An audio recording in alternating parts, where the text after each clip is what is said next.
$10 একটা market place. এই market place আপনার কি মনে হয় যে আমাদের কোথায় এটা চলে? আমরা এখান থেকে একটা ট্রেড যদি নেই, সে ট্রেডটা কিভাবে উইন হয়ে যায়? কিভাবে আমরা প্রফিট করে ফেলি?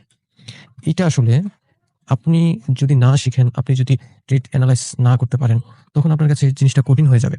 তবে আপনারা যারা মনে করেন যে ট্রেড আসলে হ্যাক করা যায়, এটা চিন্তাধারাটাই আসলে একটা বোকামি। কারণ এই $1 ট্রিলিয়ন মার্কেট প্লেস আপনার আমার ইশারাতে চলবে না। এখানে আপনাকে চালাক হতে হবে, এখানে আপনাকে ধূর্ত হতে হবে এবং যদি ধূর্ত হতে পারেন সেক্ষেত্রেই আপনি প্রফিটেবল হতে পারবেন।